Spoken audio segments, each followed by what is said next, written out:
उसी पुरातन पहचान को हमें आधुनिकता से जोड़कर वापस लाना है।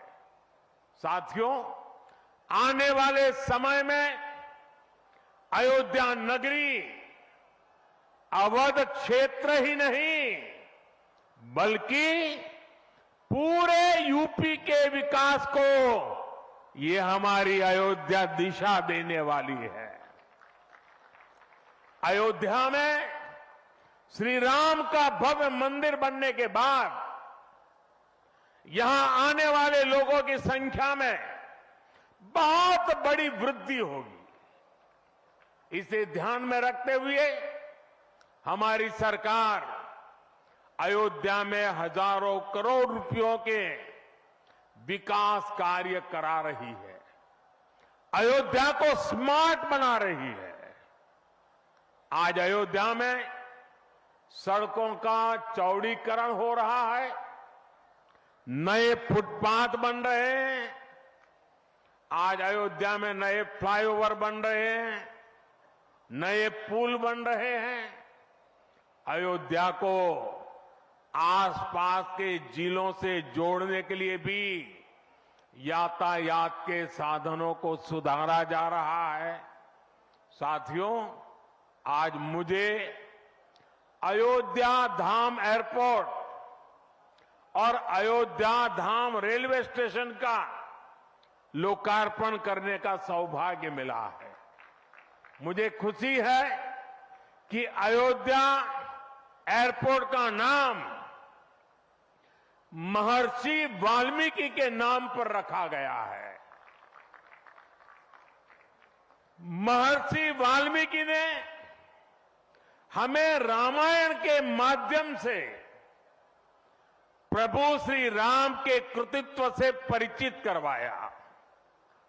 महर्षि वाल्मीकि के लिए प्रभु श्री राम ने कहा था, तुम त्रिकालदर्शी मुनिनाथा, तुम त्रिकालदर्शी मुनिनाथा, विश्व बदर जिमी तुमरे हाथा। अर्थात हे मुनिनाथ, आप त्रिकालदर्शी हैं, संपूर्ण विश्व आपके लिए हथेली पर रखे हुए बेर के समान है। ऐसे त्रिकालदर्शी महर्षि वाल्मीकि जी के नाम पर अयोध्या धाम एयरपोर्ट का नाम इस एयरपोर्ट में आने वाले हर यात्री को धन्य करेगा। महर्षि वाल्मीकि द्वारा रचित रामायण वो ज्ञान मार्ग है जो हमें प्रभु श्री राम से जोड़ती है। आधुनिक भारत में महर्षि वाल्मीकि इंटरनेशनल एयरपोर्ट अयोध्या धाम हमें दिव्य भव्य नव्य राम मंदिर से जोड़ेगा। जो ये नया एयरपोर्ट बना है उसकी क्षमता हर साल 10 लाख यात्रियों को सेवा करने की क्षमता है। जब इस एयरपोर्ट के दूसरे तरफ का काम भी पूरा हो जाएगा तो महर्षि वाल्मीकि इंटरनेशनल एयरपोर्ट पर हर साल 60 लाख यात्री आ जा सकेंगे। अभी अयोध्या धाम रेलवे स्टेशन पर हर रोज 10-15 हजार लोगों को उनकी सेवा करने की क्षमता है। स्टेशन का पूरा विकास होने के बाद अयोध्या धाम रेलवे स्टेशन पर हर रोज 60,000 लोग आ जा सकेंगे। साथियों, एयरपोर्ट, रेलवे स्टेशनों के अलावा आज यहां अनेक पथों का, मार्गों का भी लोकार्पण हुआ है। राम पथ, भक्ति पथ, धर्म पथ और श्री राम जन्मभूमि पथ से आवाजाही और सुगम होगी।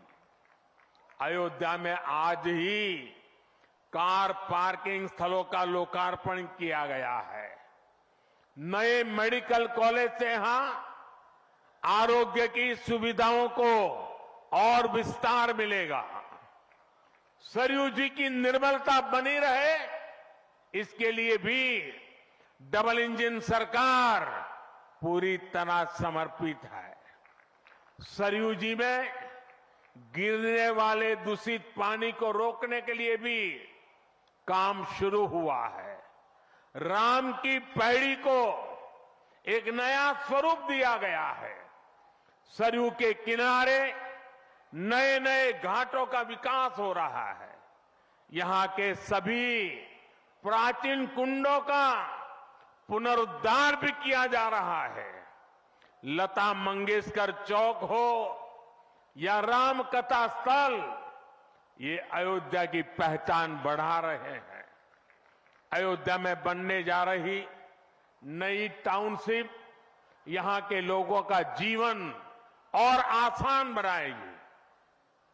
विकास के इन कार्यों से अयोध्या में रोजगार और स्वरोजगार के नए अवसर भी बनेंगे। इससे यहां के टैक्सी वाले, रिक्शा वाले, होटल वाले, ढाबे वाले, प्रसाद वाले, फूल बेचने वाले, पूजा का सामग्री बेचने वाले, हमारे छोटे मोटे दुकानदार भाई, सभी की आय बढ़ेगी। मेरे परिवारजनों, आज यहां आधुनिक रेलवे के निर्माण की तरफ एक और बड़ा कदम देश ने उठाया है। वंदे भारत और नमो भारत के बाद आज एक और आधुनिक ट्रेन देश को मिली है। इस नई ट्रेन सीरीज का नाम अमृत भारत ट्रेन रखा गया है। वंदे भारत, नमो भारत और अमृत भारत ट्रेनों की ये त्रिशक्ति भारतीय रेलवे का कायाकल्प करने जा रही है। इससे बड़ी खुशी की बात क्या हो सकती है कि पहली अमृत भारत ट्रेन अयोध्या से गुजर रही है। Delhi Darbhanga Amrit Bharat express train Delhi, UP, Bihar के लोगों की यात्रा को आधुनिक बनाएगी। इससे बिहार के लोगों के लिए भव्य राम मंदिर में विराजने जा रहे रामलला के दर्शन को और सुगम बनाएगी। ये आधुनिक अमृत भारत एक्सप्रेस ट्रेन विशेष रूप से हमारे गरीब परिवार, हमारे श्रमिक साथियों को बहुत मदद करेगी। श्री रामचरित मानस में गोस्वामी तुलसीदास जी ने कहा है, परहित सरिस धर्म नहीं भाई, पर पीड़ा सम नहीं अदमाई। अर्थात दूसरों की सेवा करने से बड़ा और कोई धर्म, कोई और कर्तव्य नहीं है। आधुनिक अमृत भारत ट्रेनें गरीब की सेवा इसी भावना से ही शुरू की गई है। जो लोग अपने काम के कारण अक्सर लंबी दूरी का सफर करते हैं, जिनकी उतनी आमदनी नहीं है, वे भी आधुनिक सुविधाओं और आरामदायक सफर के हकदार हैं। गरीब के जीवन की भी गरिमा है। इसी ध्येय के साथ इन ट्रेनों को डिजाइन किया गया है। आज ही पश्चिम बंगाल और कर्नाटका के साथियों को भी उनके राज्य की पहली अमृत भारत एक्सप्रेस ट्रेन मिली है। मैं इन राज्यों को भी अमृत भारत ट्रेनों की बधाई दूंगा। मेरे परिवारजनों, विकास और विरासत को जोड़ने में वंदे भारत एक्सप्रेस बहुत बड़ी भूमिका निभा रही है। देश की पहली वंदे भारत एक्सप्रेस ट्रेन काशी के लिए चली थी।